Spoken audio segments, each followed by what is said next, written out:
about then this notion of radical resilience. Let me define it for you. First off, this is what it is not.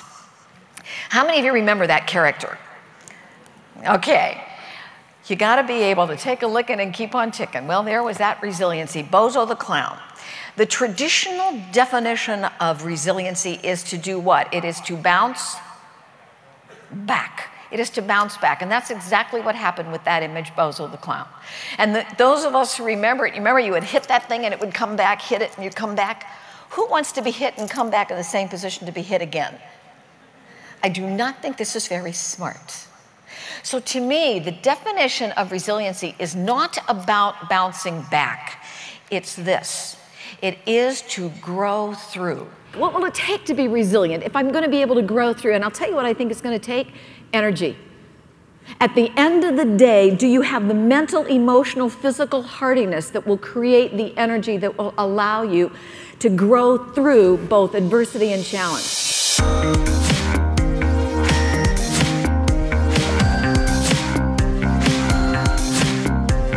Let's talk about what are the traits of what I think is a radically resilient leader.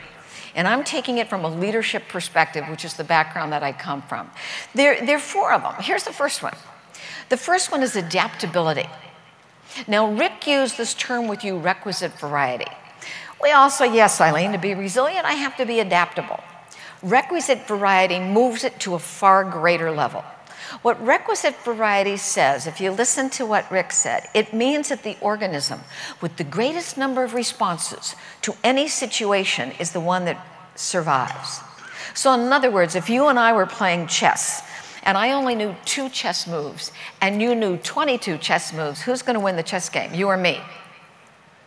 You're going to win it, aren't you?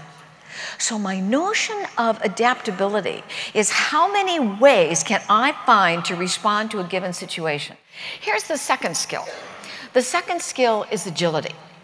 It's speed coupled with wisdom. 2 very important parts. How fast can I get that the world is changing around me? How quickly can I make those reports? And how can I do it with wisdom?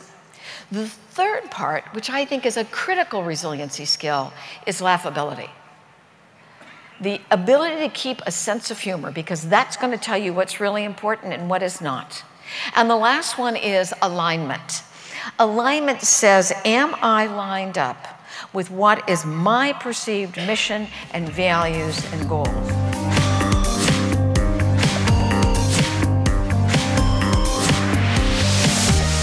We suffer from something called SAD, Situational Attention Deficit Disorder.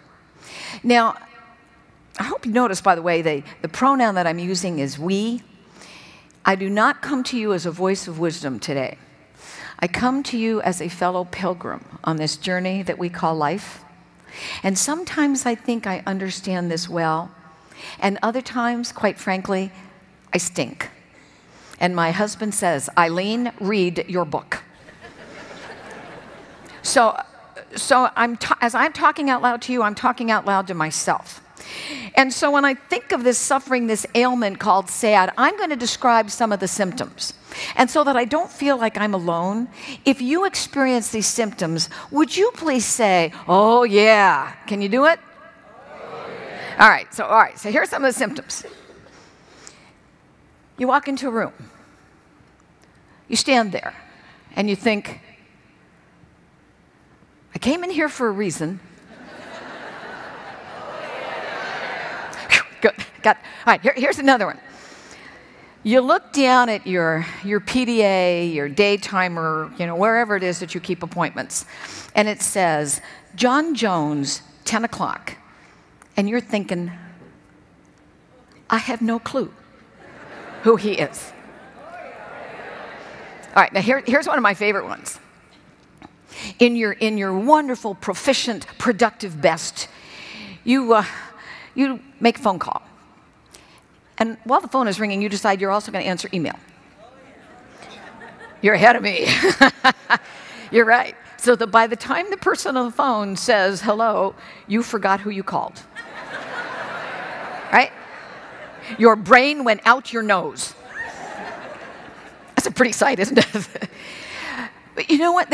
this is multitasking at its absolute worst, and we do it all the time. The first research that was done on this actually came from the University of London, and they're continuing to track this, that when we try to multitask that way, particularly because you're asking your brain to do a bunch of different things. You got a visual component that's going here, you have the words that you're going to type here, then you also have the auditory side here. You lose as much temporarily as 10 points of IQ trying to do that. That is as much as if you had sat there and smoked a joint. So the next time you feel tempted to do this, just pretend, go, I'm not going to do this. Now, Eileen, I read up a little bit about you. You're a public speaker, you're a business consultant. I'm curious, at what point, when were you walking in the woods when kind of the light bulb clicked and you said, hey, wait a second, it's all the same thing. Hiking, working, life, it's all the same thing. Well, it actually clicked about 7 years ago when I was on a very difficult trek with my husband, and I either had to find meaning there or I was going to kill him. So, yeah, that was the way it was. But, you know, I just started to make some notes, and as I was making notes, I said, you know what, there is meaning here. Like pack out your garbage. Your prior guest talked about green. Well, you know what? We have garbage that we hang on to in relationships, in business. You know what? That's not only in the physical world, it's also in the emotional world. So I thought that there would be lessons that I could see the similarities. And you know what?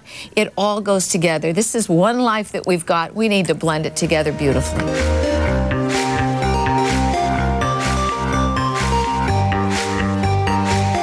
This man had written the USDA wanting to know how to get dandelions out of the lawn.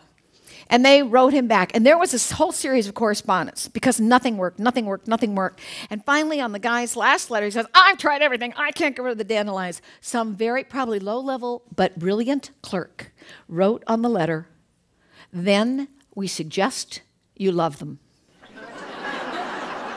How many of you remember the Apollo 13? All right. Would you not say that was a series of risk after risk after risk and failures and failures and failures? Do you remember that? I had the wonderful opportunity of literally being Jim Lovell's seatmate, flying back from a conference in Hawaii. And so I got to ask him a number of questions. And he said everything that you saw on that, in Tom Hanks' movie, was absolutely true. One of the things he said is, if you remember that story, everything they tried, it failed, it failed, it failed. And the engineers come to Gene Kranz, who is head of mission control, and said to him, this is horrible, this is horrible. We are never going to be able to get these men home. And Kranz looked at them and said, and it could be our finest hour. That's a pretty powerful reframing. A pretty powerful reframing. And we want that of our leaders now. Don't tell me what is all wrong. Tell me what is the opportunity that is there.